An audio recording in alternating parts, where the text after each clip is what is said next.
All right. I went to 7-Eleven, got myself an energy drink. I got myself a little snack. I was going to go back and watch overtime. It's over. And it's over. The New York Islanders deserved a better fate. They controlled the first period. They controlled half the second. And I kept hearing the announcers saying, oh, they're playing a great game. And it's like, they're only up 1-0. And Tampa is a team that scores against the grain. So the flow of the play is all down in their end. It's down in their end. And then all of a sudden, hey, look, it's Kucherov. And it's in the net. And this is why Tampa is so deadly dangerous. And they have a lot in common with the Blackhawks for the last 6 years in that you think you have them down. You think you have them beat. And then all of a sudden you lose. And you're left looking around and going, how the hell did we lose this game? And right now, the Islanders in their dressing room have to be thinking, okay, we had great goaltending, solid defense, we played really well, we hit them every time they touched the puck, we can't beat them. We lost both games at home, and now we're going to Tampa. Now, when the Islanders won Game 1, I got nervous. I got nervous because they trashed Tampa. But I stuck with my prediction. I made the prediction after the Islanders won the first game that I felt that Tampa would win it in 6 or 7. I still felt Tampa was the better team. And I haven't seen anything to tell me that I'm wrong. There's a lot of talk about Tampa's fourth line of Clutterbuck, Cizikas, and Martin. And they're good players. None of them can put the puck in the ocean. You can hit all you want. But if you can't score, that momentum line can only go so far. And like I said, the Islanders deserve a better fate. They don't deserve to be down 3-1, but neither does Washington. And yet, Matt Murray and the Penguins are stomping them. And I actually feel bad for Ovechkin. I can't believe I feel bad for Ovechkin, but I do. We've come to the point in the playoffs where momentum means a lot. And if you look at the series and you go, well, in the West, you've got 2 series at 2-2, and in the East, you got 2 series at 3-1. So clearly, the Eastern series have to be more lopsided, and they're not. In reality, in the West, the games have been lopsided one way or the other, and San Jose is outclassing and outchancing Nashville in every way except on the scoreboard.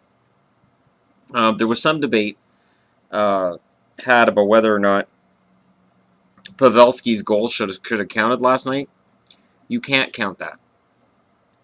You can't. I know. It's at full speed and Gostad pushed him into his own goalie. I get it. But if Pavelski, who made no attempt to stop running over Rene, is allowed to have that goal stand, you're declaring open season on goaltenders. That line starts to move again, and it starts to move towards guys running goalies over. And the NHL was ugly 10 years ago for goalies getting run over. And you don't want that back. It makes for an ugly game. So I'm okay with Pavelski's goal not standing because I thought it was cheap. Seeing it at full speed even. And when everybody's like, yay, I mean, San Jose thought it was in and that it was a good goal. And I said, you can't count that. Even when they showed it on the replay, and I'm like, yeah, he was pushed into the goalie. You can't count that. You just can't count that goal. Because next game, Nashville runs over Martin Jones and scores. And then the referee stuck going, well, shit, we gave that one to them. I mean, yeah, he was pushed and he could have got out of the way, but geez, where do we put that line? So the line has to be drawn in the sand. And while people may disagree with it, and on the surface I disagree with it too, you have to draw that line in the sand. You just have to. So if it's Pittsburgh and Tampa in the next round, holy shit, that's going to be some great hockey. We are going to see 2 of the most talented, deepest teams go at it in the conference championship that we've seen in a long time. And if it's Dallas and San Jose or St. Louis and San Jose, that Final Four is going to be pretty damn fantastic. And while the Toronto sports networks today tried to talk about the Raptors and the Jays and how hockey in Canada isn't that big, and Raptors and Jays and Raptors and Jays, if Canada's not watching hockey right now and they'd rather watch the Blue Jays play the 30th game out of a 162-game season, they're crazy. You are crazy not to be watching hockey right now because, well, yes, the Jays are on a 4-game winning streak right now and they're above 500, and congratulations to them. And I got into it last year too. But when they met Kansas City, I went, all right, Jays are out. And there were a lot of Jays fans who were like, oh, no, we won't lose to Kansas City. And I'm like, you will lose to Kansas City. Kansas City is a team that's been here before, and they won it. And they did, and they won. And that happens in every sport. I'm starting to get that feeling with Tampa. Tampa's starting to look like a team that's not going to be denied. So is Pittsburgh. Makes for that series could be amazing. Really could be amazing. But this is proving that puck luck is a thing. And sometimes you are better to be lucky than good. There's been some of that with Pittsburgh. There's been a lot of that with Tampa. And a lot of that with Nashville. And Dallas last night had a goalie. I don't know how long they're going to have a goalie. When Dallas went up 2-1, and I actually said out loud to the TV, don't worry, Lehtinen, you can give this back. You can give this back. And then it looked like Dallas was going to score another one, and I'm like, oh, geez, if they get up 3-1, it's going to be hard for Lehtinen to allow 2 goals really rapid fire, but he'll try. And then when he allowed the second goal to make it a 2-2 tie, I said out loud, there we go. Yeah. Dallas, this year, this is the first time ever that a team I cheer for is, close to potentially making a Stanley Cup run, and I have no excitement whatsoever. None. I'm not wearing their jerseys. I'm not cheering when they score. When Boston scores in the playoffs, I cheer for Tuukka. I cheer for Torrey Krug. I used to cheer for Lucic until he went to shit. I will never cheer for Marchand. Krejci. I love Krejci. Chara to some extent. I've never been a big Chara fan, which is weird because I'm a Boston fan, but I think Chara is just big. He's just massive, and he's got about an 18-foot reach with his stick. And when you can reach from the left side of the rink all the way over to the right side with your stick, you're probably a player. But I digress. My point is, Dallas, I'm not excited about yet. Because I still think St. Louis takes him out. Yes, Dallas got home ice back. Doesn't matter. Because Brian Elliott has been the better goalie. I have to say, though, with Brian Elliott, he's shown cracks in the playoffs. He has not been a world beater in the playoffs.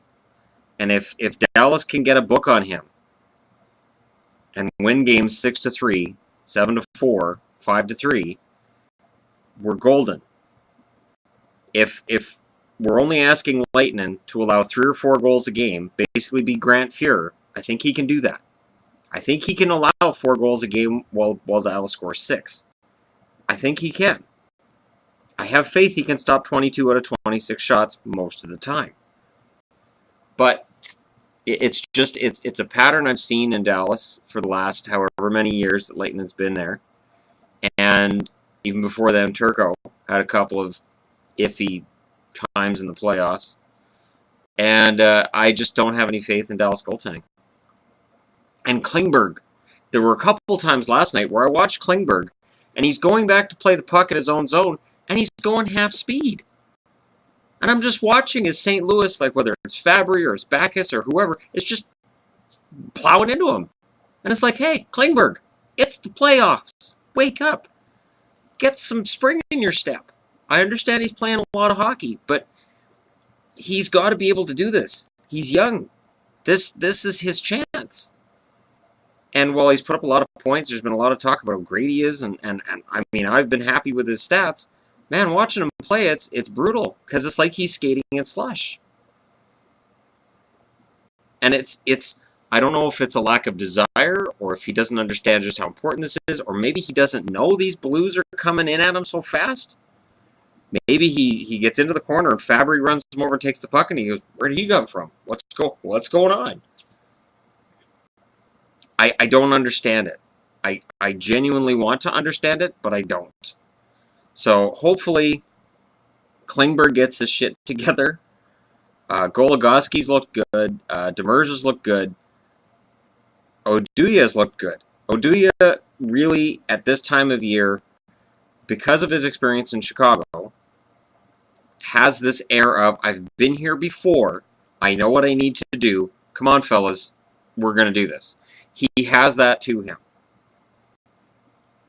And St. Louis has Troy Brouwer that can do the same thing. Washington got Justin Williams, who's like a key goal scorer in the playoffs, and he really hasn't done it yet. And I'm surprised, because when they picked up Justin Williams, I thought, okay, Washington wants to win a Stanley Cup, because I watched Williams do it in LA, and he proved he can take a team on his back. It's just a top six forward, just a nondescript guy, and through his own desire and his own toughness, he can be the guy. So Washington's not out. A 3-1 series lead looks insurmountable. It isn't. And tomorrow night I will be watching very carefully. I'll have my energy drinks handy, because I think Ovechkin's going to have the game of his life tomorrow night, because he has to. He has to. This is his legacy. You never know. Look at the Canucks. The Canucks in 2011 had a President's Trophy, and they went to the final. 2012, they won the President's Trophy because they had loser points. If you take out the loser points, the Rangers really won the President's Trophy that year. And I referred to the Rangers as the President's Trophy winners of 2012, and I still do. If you win the first overall in the NHL trophy by losing in overtime rather than in regulation, and the team that's in second won more games than you did, you're not the Presidents. They're the ones. They got it. And even though the Canucks were number one in the NHL, when they got knocked out by the Kings in the first round, I knew. It didn't surprise me in the slightest. Once they lost game one, I was like, they're done. So the Capitals aren't in that situation yet, but this would be the second time they've had the President's Trophy and lost in the playoffs in the first or second round. And it'll start toying with it, because what happens now is sort of like in the NFL what I got going on with the Bengals. The Cincinnati Bengals had a fantastic regular season, got slaughtered in the playoffs again. They've broke my heart so many times, I'm actually shopping my services around to find a new team to cheer for, because San Diego and Cincinnati just let me down all the time. And I'm scared to cheer for Cincinnati. You're going to have Capitals fans that are scared. If St. Louis loses this series to Dallas, you're going to have Blues fans that are scared, because they always refer to it as the window of opportunity to win. I don't know if there's a window, but I know that a door will smack you right in the face, and the Capitals could be getting smacked in the face. As long as they have Holtby in net, they have Ovechkin up front, and they have a blue line with guys like Karlsson and Alzner on it, they'll be in the playoffs. But contending, that's a tougher call.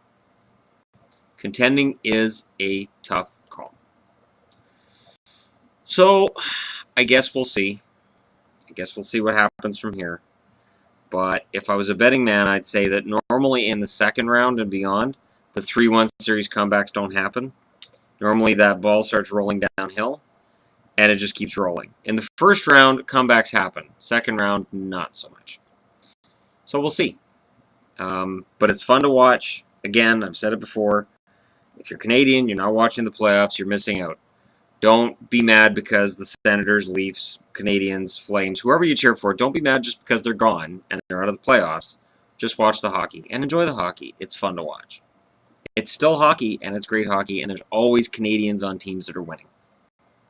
And that's not a coincidence. It's because there's so damn many Canadians in the NHL. So, yeah. Fun game, and I learned. Just because last night was a triple overtime didn't mean tonight was going to be, and that's where I was going. I was going, all right, last night I passed out before the game-winning goal. Tonight I'm going to be ready for a marathon game. And by the time I got home, it was over. I was like, wait a minute. What happened? And then I watched, I went to the TSN site. I'm like, oh, they scored a minute into overtime. Crap. And it was Garrison, a former Canuck, that scored, so it kind of would have been fun to see that. A very much maligned Canuck that really wasn't his fault that they gave him too much money. And he serves the role of a top 4 defenseman well. He's just not a goal scorer, and he's not a top 2 guy. So, but I got into the Canucks defense before, not getting into this now. Right now, it's about the fact that Matt Murray is knocking out Ovechkin. The Tampa Bay Lightning are using momentum against the New York Islanders, and it's humiliating. It's humiliating when you dominate a game and you lose, and the Islanders have been there twice now. It is really hard to come back from that because it'll be in their heads going to Tampa. Now they got to go to Tampa, they got to go to hostile territory, and they have to win. And no matter how dominant they are in the first 2 periods, they're going to be scared going into that 3rd period, even if they're up by a goal, because they know what's happened to them. It's happened to them now. And they haven't won anything in the playoffs since 1984. So it starts messing with your brain. All right, thanks for watching.